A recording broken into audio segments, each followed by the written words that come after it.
The fact that we are talking about the 55th pick, regardless of his last name, we're talking about the 55th pick in an opening of a show as opposed to the number one overall pick. Does anyone know that the Atlanta Hawks drafted a guy named Zaccharie Risacher? Has anyone seen his game? Does anyone know what he does well on a basketball court? He is living in absolute anonymity. There are so many people who don't even know his name. And he is the number one overall draft pick. It confuses the hell out of me.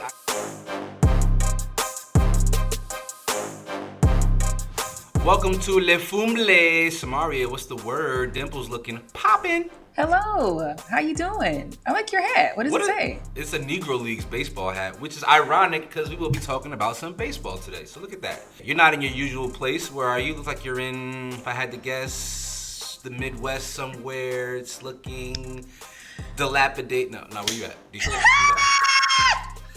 Let's get into the Fumble. So NBA Summer League is in full swing with all eyes on the league's rising stars like Bronny James, who by some people's standards was struggling in his first 4 games. James was shooting just 22% from the field and was 0-15 from 3. ESPN reporting that the crowd was groaning with each miss from James. But Wednesday night, Bronny bounced back, putting up 12 points as the Lakers snapped a 5-game skid. Now, Bronny wasn't the only star struggling in Summer League. Second overall pick, Alex Sarr, had the worst game historically Tuesday night, scoring 0 points on 0-15 shooting. And what was even worse, Rodney, that if that had been a regular season game, those 15 attempts without a field goal would be tied for second most in NBA history. So was that just downright pitiful, or do these guys deserve a little grace, Rodney? Well, one, it's Summer League. Summer League is not necessarily an indicator of how good someone will be in the NBA. This is more so an open gym format, and I think the skills that Bronny has are better suited for an actual NBA game, a system, being able to screen, move away. It's just his game is not ISO 1-4. That's just not who he is at this juncture of his career, and I don't think will ever be. He said himself he doesn't want to be a star in the league. He wants to star in a role. Also, the fact that we are talking about the 55th pick, regardless of his last name, we're talking about the 55th pick in an opening of a show as opposed to the number one overall pick. Does anyone know that the Atlanta Hawks drafted a guy named Zaccharie Risacher? Has anyone seen his game? Does anyone know what he does well on a basketball court? He is living in absolute anonymity. There are so many people who don't even know his name. And he is the number one overall draft pick. It confuses the hell out of me. I get it. Bronny's last name is his last name. His father is his father. But it's almost like, damn, bro, what y'all criticized him and critiqued him saying he wasn't ready, and now that he's struggling, did you expect something different? Like, I don't understand why we're so infatuated with seeing his demise and seeing him struggle. I don't get it. But Alex Sarr, he's a wizard, so he's gonna be ass. He's gonna be a bust. Ain't no way you're getting around that. I say all that to say Alex Sarr is gonna be a bust. The next Kwame Brown. You heard it here first. Yeah. Okay, Kwame, I hope, please don't see this because Kwame be snapping back. Back to what I was saying, the Jaylen Brown situation, and then he had to come back and kind of fix that a little bit with a quote tweet, but we heard him, we didn't hear him, but we saw him say he's not a pro, right? And it's like, I feel bad for Bronny because especially the crowd groaning and moaning every time you miss a shot. I'm really glad that he had this performance the other night where he was able to get a win. So I'm glad that he got that. The Alex Sarr situation was, I'm not gonna comparing him to Kwame that was tough. No, for the record, let me walk some of that back because Kwame actually had a long, decent career, so he's not a bust. The Wizards just have a little bit of a curse, on them. They have a little bit of a hex. Ever since I left the organization, it's been all downhill. I would like to see Zaccharie Risacher. I haven't seen one highlight of him in all Summer League. I don't know what he does. Yeah, I haven't seen anything, and I don't think that he played Wednesday. But I will go back to Alex Sarr because people thought that he would have gone number 1 to Atlanta. Obviously, he didn't, and. Yeah. The French guys, they come in with this air about them. They know, like, okay, over in France, like, we playing high level basketball. That's why we keep going number 1 overall each year. And so for him to maybe not be up to that standard that they think that they're playing at, I think that's a little bit disappointing, but it's really early still. if you're a big man and you go 0 for 15, granted, I think 7 of those shot attempts were 3-pointers, and you go 0 for 15, that means you're not in the paint. You couldn't even hit a free throw. You couldn't get to the free throw line. And to me, that's scary because as he's an elite athlete, so that means you can't get one lob. There was no like screen and roll that got you open. There was no putback. What's your motor like? You couldn't get an offensive rebound, not one, to get a bucket. To me, that's a red flag, as they say. It's a red flag for sure. Well, you all let us know down in the comments. Is this a red flag or should we give some of these guys a little grace? All right, Samaria, you know my Jersey pride is always sky high. And being from Irvington, New Jersey, anything out of Essex County, I'm really going to ride for. I mean, the end of my block growing up is Newark, New Jersey. And we say Newark like pork with an N, just for the record. Now, I have watched the pride of the city, Zaccharie Stevenson, take the world by storm over the last 4 or 5 years, right? He's a phenomenal boxer, and I'm incredibly happy for his success. But he was so wrong in calling out Cam and Mace after they critiqued his fight for being boring on their show, It Is What It Is. Shakur said they weren't legends and sounded young and uninformed about two of the all-time great rappers from New York. Samaria, my question for you is, what do you think about young athletes running to social media to combat criticism? It's just not good. It's not good because unfortunately, your legacy is going to be that. I would never go back and forth with Cameron and Mace. You've seen their show. Like they annihilated that dude. That is what people are going to know you as. And you going back and forth with them on social media, you're putting more eyeballs on their show because I really wasn't watching them. But then when you brought it up, I'm like, okay, well, let me go and search this on Twitter. And I mean, thousands of retweets, thousands of likes going off on you. There's no such thing as bad press, especially in boxing. Sometimes the outlandish boxers, the ones who have a voice that exists outside of the ring, right? They have to be such self-promoters. Their careers go extremely well. Even an Adrian Broner, who I think he's lost maybe his last like 6 or 7 fights by all accounts, but he still has a voice, and so he's still a draw. And so maybe Shakur Stevenson is trying to drum up some of that attention to help sell his next fight. Yo, again, I'm a fan of Shakur, right? Like young brother from Newark, New Jersey, fought his way up out of it. Literally is fire. But his fights are boring in comparison to some of his peers, in comparison to Tank Davis, who's like a knockout artist. Like people want to see extreme endings to boxing matches, and Shakur Stevenson is a technician. He doesn't really give you that. And so it can be a tough watch for a casual fan or somebody who really just wants to see violence in the ring. I think he has a great opportunity now to take a foolish moment and help propel his next fight. Cam and Mace are masterful promoters. If you're familiar with Cam, Dipset, they are people who move the pulse of culture. And so I think it would be to Shakur's benefit to go on the show and have a conversation with these two men face to face. See how you handle that kind of fire, because I think he's capable. I'm saying that they went off on Jay Prince. Jay Prince is like, I'm his manager. You really think he's going to let him go on that show now? Yeah, because at the end of the day, Jay Prince is more than a manager. He a businessman, and he understands the business of impact more than anybody. Whatever you think about Jay Prince, however you feel like he moves in the street, if you want to consider him a gangster, at the end of the day, he's a businessman. He understands the business of marketing as well. He understands what it means to have a mouthpiece and to grow your name on the internet. Like Cameron May said, Shakur Stevenson was in Billboard. He had never been in Billboard prior to mixing it up with them.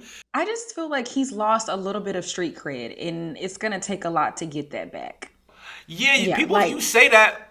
Yeah, I hear you, but at the same time, he from Newark, New Jersey. He really from the jungle of Newark, New Jersey. Like that's not a young boy from like who playing around. Like he come from where he come from.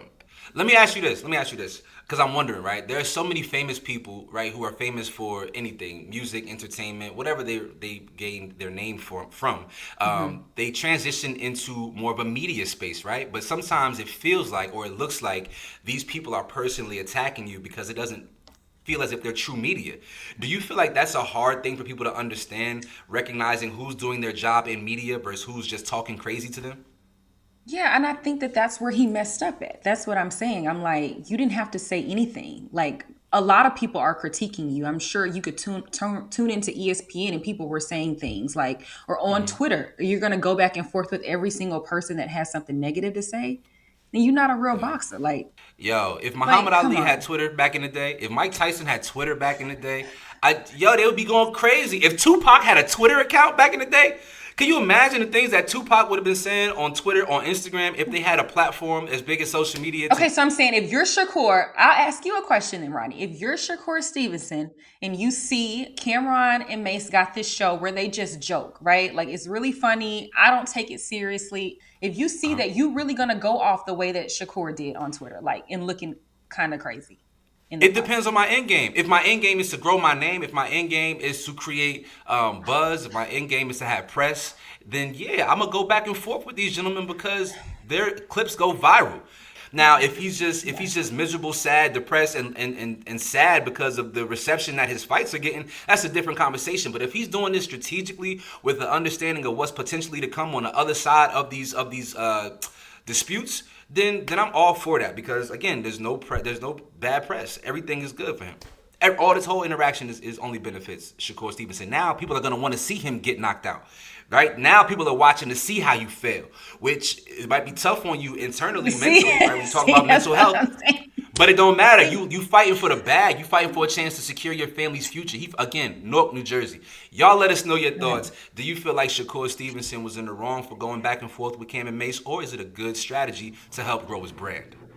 Switching gears to the WNBA, it was another record setting week for Caitlin Clark. She hit a triple double last week. This week, she had 19 assists, breaking the record for the most in a single game since Courtney Vandersloot in 2020. So, with Angel Reese snapping her double double streak, Clark fans say that Caitlin now has the edge on that Rookie of the Year nod. And of course, the WNBA obviously is at an all-time high. It's being reported now that the league will get $200 million a year, and that is a part of the NBA's recently approved $75 billion media rights deal. But WNBA Executive Director Terry Jackson says they're being severely undervalued by as much as $2 billion over the next 11 years. So, Rodney, is the NBA shortchanging the W? Damn, you putting that question in my lap. Is the NBA shortchanging the W? How do I approach this question? Yes and no. Okay? If you want a product to grow, then you have to invest, right? But this is an evaluation and this is business. So if we are evaluating your business on its face, it's your job to pump up and amplify your business for the purpose of your evaluation, which is why, again, sorry to double back and triple back on this, it is a huge miss to not put Caitlin Clark in front of fans any and every opportunity that you have because she inflates the value of the business. It just came out today that she is not going to be in the three-point contest. How the hell is Caitlin Clark not going to be in the three-point contest going up against Sabrina Ionescu, who also opted out of the three-point shooting Yes. contest? These are misses by the league. We want to see you, and we for sure want to see you doing the one thing that we know you to do, which is shoot the basketball. So the NBA maybe is looking at the WNBA and coming to the conclusion that, hey, while the game is growing, while the popularity is growing, they're not necessarily on the right course to drum up the business that they're capable of drumming up because they are not putting their stars at the forefront of their business. The NBA, when they find a star, bro, they ride the star till the wheels fall off. They're going to create headlines and storylines, all the above, like internally, and I feel like the WNBA is kind of shied away from the impact of Caitlyn and of course as well as Angel. Okay, so for the 3 point competition, you feel like the W should be forcing Sabrina and Caitlin to compete. Because if they're Hell opting out on yes. their own, you can't No, I force don't. them. You better put the carrot in front of them, offer them some money. They like you can't like though. It doesn't make Okay. any sense. It doesn't make No, any I sense. Like agree. there's no. What's the hallmark event of the WNBA All Star Weekend? Right? They can't dunk. So, you know what I mean? Like, Right. it's not that. But the three-point shooting contest, like, being able to see these women fire up shots because they can shoot their ass off. Last year, Sabrina went against, I believe, Steph Curry in the three-point shooting Yeah. contest Yeah. and very nearly won. You know what I mean? So she shot against Steph. So you already know from a marketing standpoint, people are engaged. People want to see you compete at the highest level and doing the one thing that you do well. So why not? Why? Yeah, I would have forced them. I'd have forced them. I'd have forced them. No, I do agree. It's a very sticky situation that the NBA is in. However, they got $75 billion. And you're only giving the W 200 mil. Like A you could year. have given A them year. a year. A year. Okay. But you could have given them at least $1 billion just based off trajectory alone. Like you've seen how much the league has grown just this year Like it's only going to get better because you can look at the girls that are or the women that are in college right now. Like There's one name. you got Juju and Pa- Paige. Come on. respectfully, Okay. I don't think Paige is moving the needle quite like Juju and Caitlyn before her. I'm just respectfully, But I'm she's saying a she she's a has really a good. big following too, though. She has a big following, and I think that she'll bring eyes. Like, and I think that she's getting a lot of black people too, Paige, because You think why? Because she got braids. I'm just saying I don't know how the white girl with braids is translating in Middle America. Like I'm saying like I'm not I saying that. respect it. I'm I saying appreciate her allyship, but what I'm come on. saying is that the league is not. It's not going to just be Caitlyn and then it's going to fall off. Like there are women coming behind her that will continue. I feel like to push the needle, but obviously Caitlyn Clark has done so much for the WNBA in just a few months. Yo, the league really is growing. So yesterday, literally yesterday, we were having a debate in our group chat, and one of the guys is like, "Yo, Caitlin Clark is the best point guard in the WNBA." And he was making a really strong case. I mean, obviously you throw Chelsea into the mix, but if you look at her numbers, Caitlyn playing on a far less talented team is putting up better numbers across the board from Chelsea. You know, like what she's doing out there is crazy. Some of these games she could have 30 assists if her teammates could make layups and open jump shots. I'm just saying there is a case to be made that Caitlyn Clark is already the best point guard in the WNBA. And that's not hyperbole. There is a legitimate argument to be made. Okay, well, two things can be true at the same time. The NBA could give the WNBA more money, and then the WNBA could also do a better job at putting their stars in the forefront. They can. I also feel like maybe there should be some WNBA games that open up for NBA games. I think that'd be a great way to attract some fan bases as well. And I think more cross promotion, more cross marketing between NBA and WNBA players. Shout out to whoever put that Skims campaign together for the WNBA. Oh my God, I'm locked in for the commercials. I tell you that right now. That Skims campaign. Woo! Woo! My God. Okay, well, Miss Jackson, if you are watching this, please add Rodney to your marketing team. Yeah, Thanks. yeah. Sign me up for all the skim shoot. I'm there for the BTS, for the DTF, and I everything in was talking between. about for other things, not the skims. Oh my I was bad. talking about for like the Hey, All Star. yeah, y'all let us know your thoughts. Do you let us know your thoughts in the comment section? Do you feel like the WNBA is being shortchanged by the NBA and should have been given more money, or are they just doing a poor job of marketing their product? Okay, Samaria, you know what it's time for. Fumble of the week. Hey, this week is going to Ingrid Andress. Now, if you don't know who she is, don't worry because I did not know who she was up until a couple of days ago when she sang one of the worst renditions of the national anthem this country has ever heard. Hey man, after her performance at the MLB All-Star Game, Ingrid was getting laughed at with the level of comedic relief that is usually reserved for Drewski comedy. This anthem made its way to 4 of my group chats, right? And I didn't tap in and listen because I'm like, who the hell wants to hear the national anthem? Like, I'm super cool. I don't even think we should sing it before every sporting event, so I'm damn sure not gonna listen to it in my own leisure. And then it kept making the rounds. I'm seeing it on Twitter, and then it hit a 5th group chat, and I was like, you know what? Let me go ahead and click on this and see what the hell is going on with old Ingrid. And when I tell you this was the worst version of the national anthem I have heard since Roseanne Barr, I could not believe my ears that someone was hired and paid, compensated, and platformed to sing so terribly. So the next day, after the national anthem debacle, Ingrid decided to put out a statement to let everyone know why she sang so bad. And Ingrid said she was so terrible because she was drunk. That's why she's saying so terrible, right? Okay, so alcoholism is really important. It's dangerous, and I want to advocate for all those who feel like they need help to go ahead and get help. And so Ingrid said that she was gonna go ahead to rehab, which I respect and honor. Except for at the end of her statement, this 32, almost 33-year-old woman signed off this statement by saying, "Yeah, I'll let y'all know how rehab is. I hear it's super fun." Which further proves to me that this woman is a clown, and I don't think that you can change your personality through rehab. So Ingrid Andress, you are getting the fumble of the week. Samaria, did you get a chance to hear this dismal I did performance? not. I really didn't. You know what? Hold on. Let's do a lot. Like we're gonna just do a live reaction here. Hold on.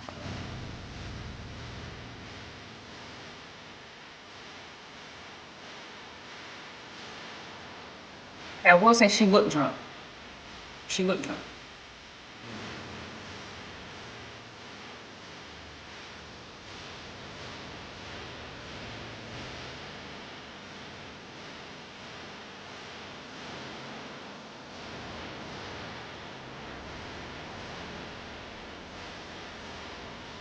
Please, Samaria, please. That's enough. I'm Please, trying to get a please. live I didn't watch.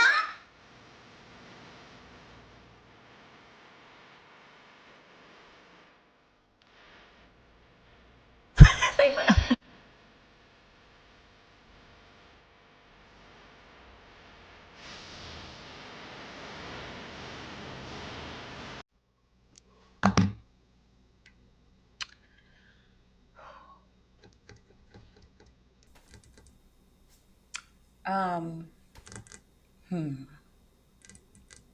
that was interesting. That's mild. That's mild. That Don't be was mild. Be interesting. spicy. Give me the spicy version of you. Your spicy reaction to that. Don't you play that in my ear. I had to listen to it again. So now I need you to have your true reaction. Since you wanted to put me through torture, go ahead.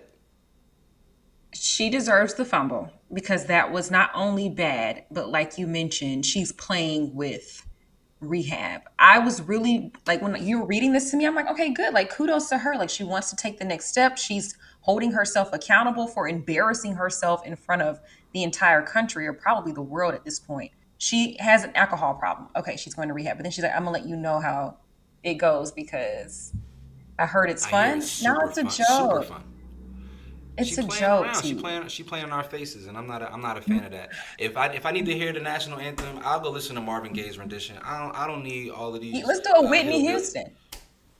Yeah, I, well, I think Marvin's is the smoothest. Marvin has the okay. smoothest national anthem. I listen, love Whitney. She killed it, and that jacket she was wearing was fire. But the Marvin Gaye version is just the But my issue is with her team because you don't just go and perform at an MLB All Star game, just somebody random off the street. You have a team, you have management, A&R, whoever. Where you know. is your team?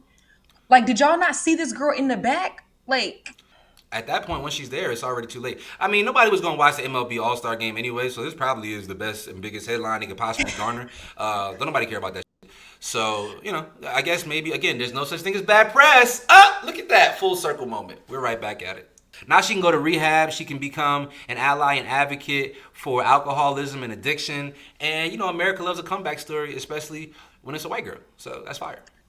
okay. But she didn't handle that great. So I don't know if she'll have the comeback story that you think. We'll see. Y'all let us know your thoughts on my fumble of the week. Was Ingrid deserving? And have you ever heard a worse rendition of the national anthem? Let us know in the comments section. So that's all for this week of The Fumble. Thank you so much for joining us for another episode. Make sure to subscribe to The Fumble and at The Fumble Sports on all of our social media. Of course, we deliver the latest reports. Red glare, the bombs stick in air. Gay through